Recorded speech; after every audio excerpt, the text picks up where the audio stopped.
สวัสดีท่านผู้ชมสบายดียามเช้าพี่น้องจ๋าบรรยากาศวันนี้ก็มืดฝนเหมือนเดิมแต่ฝนยังไม่ทันตกพี่น้องตื่นเช้ามามื้อนี้ก็ตื่นมา6 โมงเช้ามาบ่เห็นไผดอกเนาะ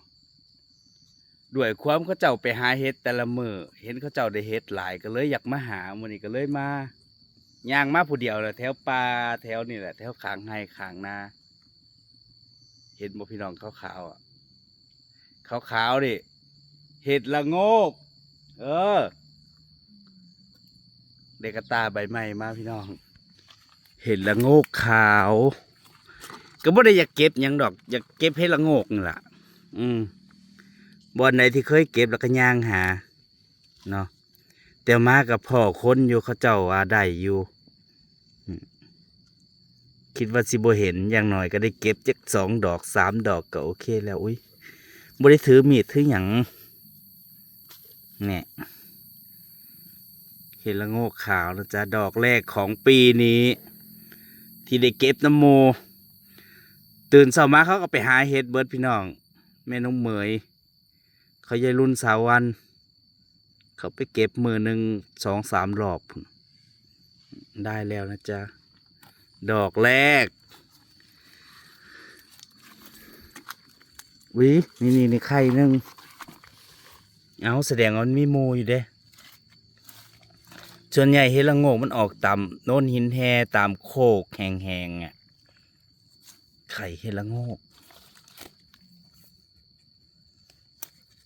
มันก็มีโมอยู่บางบ่อนก็ได้เป็น10เป็น20ถ้าพ่อโมใหญ่เห็ดละโงกขาวท่านผู้ชมอุ้ยหมานเดี๋ยวสิหาโมมันอีกก่อนพี่น้องเห็ดยังล่ะเนี่ยเห็ดพึ่งเท่าไม่ใช่เท่านานแล้วแต่มันพึ่งเท่าเอายังมาพ่อไข่มันอยู่นี่ถ้าเห็นดอกหนึ่งเราต้องหาเพราะว่ามันจะมีหมูมันเด้ท่านผู้ชมฝนตกแล้วมันแป่นเราจะไม่ปล่อยให้มันโตมากกว่านี้มีดกับบ่ได้เอามานี่ไข่เห็ดละโงกขาวได้3 ดอกแล้วอันนี้เห็ดขมพี่น้องเห็ดขมเลยเห็ดพึ่งขม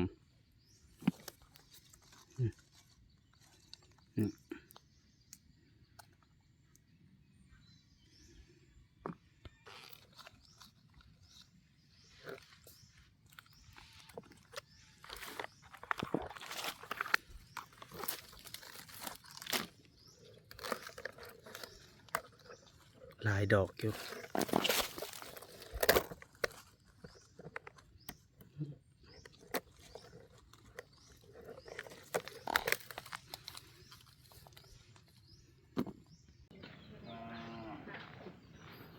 ปาดมาทางบ้านประแห้งกาเห็ดโพดโพไปเก็บอยู่ไสเจ้เฮ้อ สวัสดีครับหน้าป่าพอลองทำพี่น้องคนกระแตกวุ่นอยู่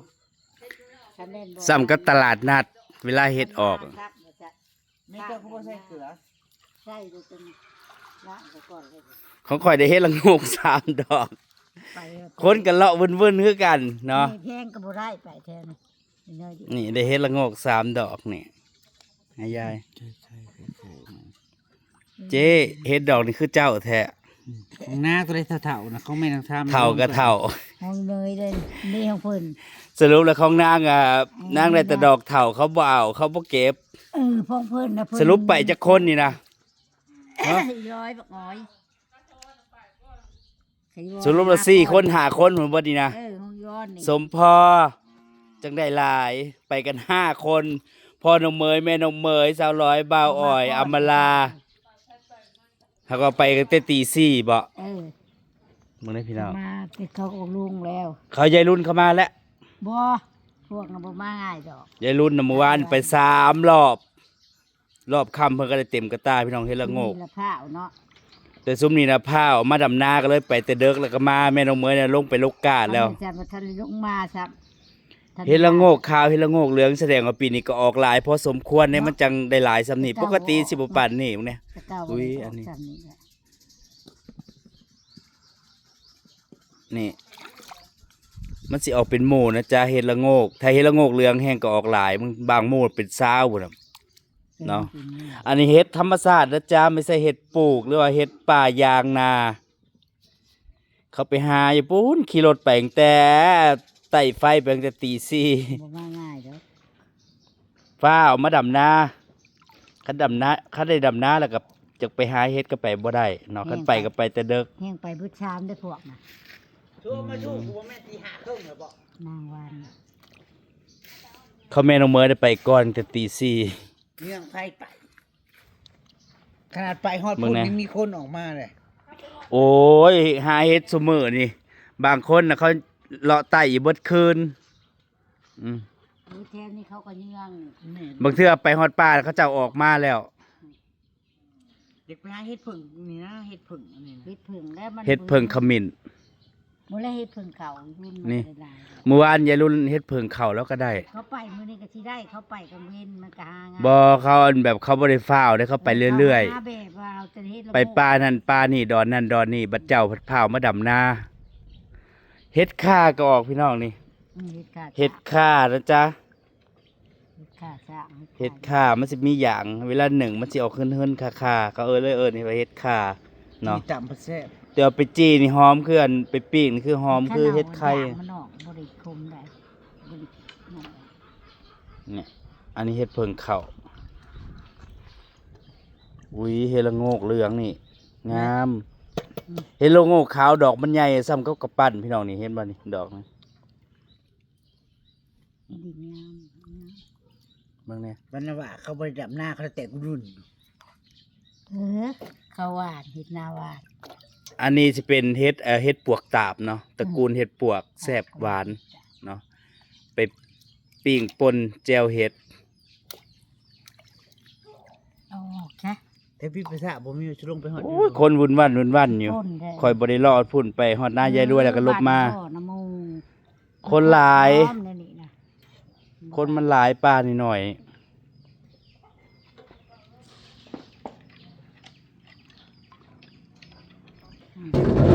เดี๋ยวจะเทให้ดูท่านผู้ชม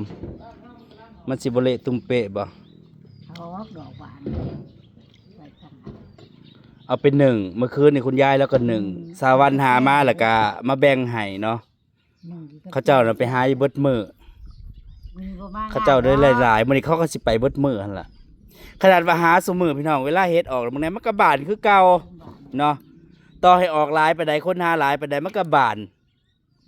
ดอกใดคนบ่เห็นมันก็บานเนาะ บานเพียนเบิด อุ้ยเด้อคือมีแต่ดอก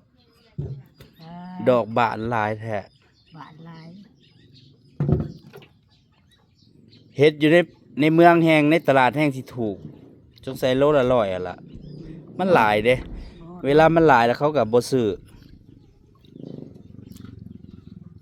เฮ็ดละโงกเหลืองนี่พี่น้องตาสะอ่อน โล50 บาท50,000 เขาโลละ100เขาสิซื้อไว้อยู่ ก็สิโลละโล ดักซ่องสิลายแล้วเนี่ย หลายมื้อน่ะค่อยไปยังหลายกองคือขายบ่เบิดซ้ำเขตอื่นมันแห่งก็หลายกว่าเขตเฮาเฮ็ดนั่นเบิ่งแน่มันบาดนี่พี่น้องเมื่อวานคือสิจูมสุงกอยู่ อาบ่นี่บ้านหนาวเหรอวะไปแต่ชะลอนมันเก็บบ่เบิด เมื่อวานเขาเก็บมันบ่เห็น บ่เห็น แต่ว่าเฮ็ดละโงกนี่ปิ้งหอมคักโรยเกลือแซ่บแต่ว่าคันดอกบานมันล่ะเฮามาแล้วมันมุนเบิดนี่อันนี้ก็ ทำเปื่อย มีแต่ดอกใหญ่ต้องหักขาเอาในขาเพิ่นนี่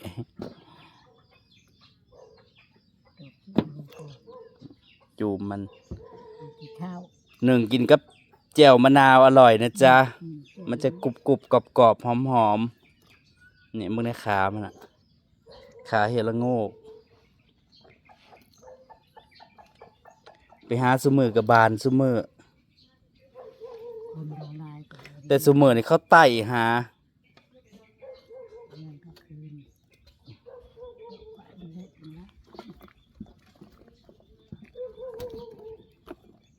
พ่อเขาจะบอกดอกบานมันมาเขาเลื่อนแล้วมันเละแล้วแม่ มันเละ มันเป๊ะแล้วเก่งกันน่ะ อันนี้ไงเห็ดพึ่งข้าวนะจ๊ะแกงแซ่บพี่น้องนี่เห็ดพึ่งข้าว สีนี้ อันนี้เห็ดพึ่งขม เจ้าก็โยนค่อยนะก็เฮ้ย อืม ตัวอามาละงามก็งาม โอ้ยมันเก่งกันเนาะ บางคนน่ะเขาเจ้าหาขายเขาเจ้าบ่เอาเด้ดอกบาน เขาเตะถิ่มเขาเอาแต่ดอกจุ่มพอเพิ่มมากกว่าเทือแล้วมันเละมันแตกมุนเบิด พออย่าเอามาอย่ามามันเละแล้วนี่นะ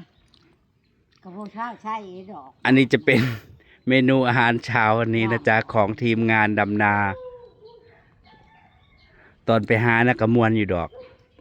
แต่พอมาล้างแค่นั้นล่ะ คุณยายรับล้างกลัวสิแล้วล้างก็ไม่ได้ล้างน้ำเดียวได้อพี่น้อง3 น้ำ 4 น้ำขูดดินออกแล้วก็มาล้างน้ำเปล่าล้างน้ำเกลือล้างน้ำสะอาดอีกรอบ ดอกเท้านี่แล้ว ดอกบานมันพอแกงมันก็เละเนาะ มันเข้าเลย เห็ดระเบิดอีกแล้วรอบนี้คือสิออกหลาย เพราะว่าฝนตกยาวฝนตกต่อเนื่องฝนตกตลอดทั้งอาทิตย์2 อาทิตย์มาแล้วบานนี้ก็เฮ็ดซ้ำมาปีได้สิออก มันออกชับเลยง่ายที่สุด เดี๋ยวเริ่มแดดนี่ก็ออกอีก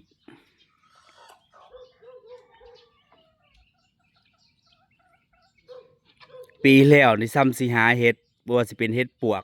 แต่ปีที่แล้วบ่ค่อยมีเห็ดละโงกเด้แต่ว่าปีนี้เห็ดละโงกออกหลายเนาะ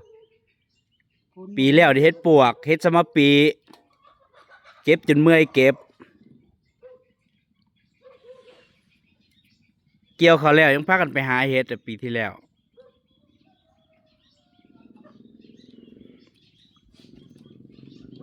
ปีนี้ก็รอเบิง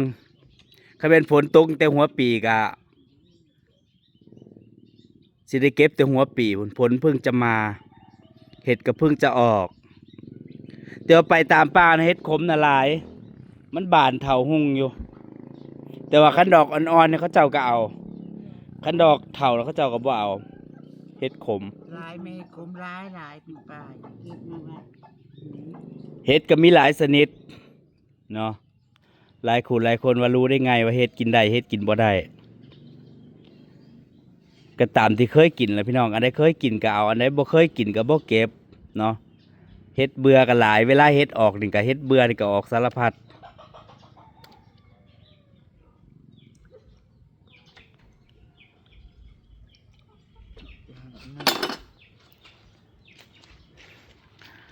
คุณยายมานั่งล่างเฮ็ดผู้เดียวบัดนี้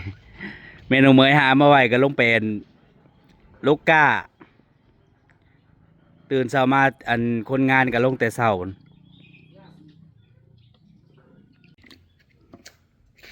ว่ามันต้องละ คุณยายแล้วล่างดอกจูมก่อนเนาะ เอาดอกบาน อันนี้ก็หลายโลยเด้อพี่น้อง ดอกบานมันสิเละต้องเฮ็ดขมต้องแยกเด้อคุณยายอย่าไปแกงใส่ได้เฮ็ดขมมันไม่อร่อย ไว้หนึ่ง มันบ่แซ่บ หนึ่งเจ๊เถา ต้องแยกออกต่างหาก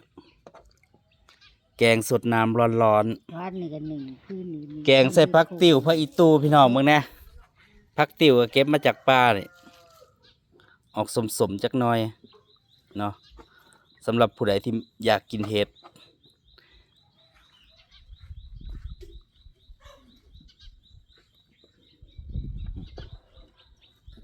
ไข่มัน ตัวใดบ่เห็นนะมันกับบานมื้ออื่นดีแต่เห็ดละโงกนะมันแบบมันออกแปดเนี่ยมันบ่ออกหกคือเห็ดปวกส่วนใหญ่ปลาโคกโนนหินแฮบ่องโล่งๆมันออก มันพุ่นโอ้โหเว อืม หาง่าย ขามันนี่ก็แกง ดอกใหญ่อีหลีละดอกหนึ่งน่ะ ซ้ำถ้วยก็มี เนาะ อันนี้เฮ็ดเพิ่งเข้า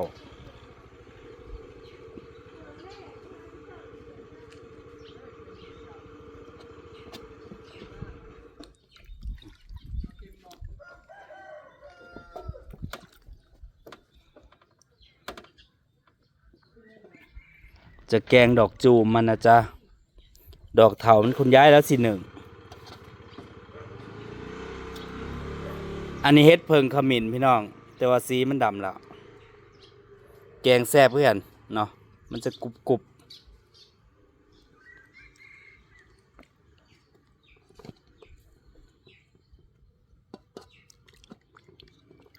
ดอกเท่า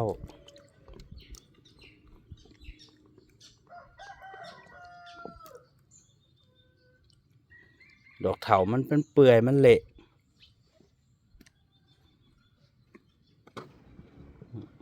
เที่ยว กลัวสิได้สำนีก็ไปหาคนท่านผู้ชมหาข้าวเอ้ย มันฝ้าว จะลา มันหารวบฝ้าวมาดำนา เป็นข้าวนี่สิหลายผมมีคนใช้อยู่ ไม่ต้องเมื่อยดอกบานเปล่าเอาแต่ดอกจุ่ม ของคนบ่ทันมีได้เข้าไปแต่เด็กถึงออกมาแต่เรียนคนล่างไปแล้ว คนน่ะบ่ต้องพูดถึง หาดูละเอียด ปีนี้แห้งคนเห็ดหน้าหวานหลาย คนบริดำหน้าให้เองแหละ อุ้ยซ้ำนี่บ่เป็น2 กิโลพุ่นบ่ เออ มันบ่ได้เบาๆเด้อพี่น้องนี่ไข่เห็ดนี่ ไข่ใหญ่ อันนี้ยังว่าหน่อย เวลาพอดอกใหญ่เนี่ยซ้ำแบบซ้ำถ้วย อันนี้ล้างน้ำแรกสิมาล้างน้ำ2น้ำ3อีกได้อบัดนี้ นี่แค่น้ำเกลือแล้ว แช่น้ำเกลือมึงนะพี่น้องปิ้งแซ่บผู้หยังเนี่ยเนาะ คืนว่าจะไปกินปิ้งในบ้านที่ข้าน เมื่อคืนบ่มีก็ไปกิน1 เฮ็ด ตำมะเขือ อยู่เถียงสาวัน ย่าก็กินหนึ่งเฮ็ดแล้วที่ข้านไปเล่นได้กินไหมหนึ่งบอก คุณยายรับลางนะจ๊ะ เล่นไปเลย เขาหามาไว้เข้าไปเบิดแล้ว ยังไม่ได้กินข้าวเลยเดี๋ยวนี้กินข้าวเลย ยังบ่ทันได้กินข้าวเช้า ตอนนี้8:30แล้วจ้า จนเราไปกินข้าวช่วยอีกแล้ว นั่นแหละพี่น้องจ๋ามาวันนี้ก็สิขอเก็บภาพบรรยากาศไว้เพียงเท่านี้ บรรยากาศก็ยังมืดฝนคือเอาพี่น้อง ขี้พ่น ขอบคุณทุกกำลังใจ เสื้อมีซองดอกก็พี่ใจได้เฮ็ดคล้ายดอกหนึงที่ ไปแล้วท่านผู้ชม สบายดี อันนี้แหละเมนูอาหารเช้า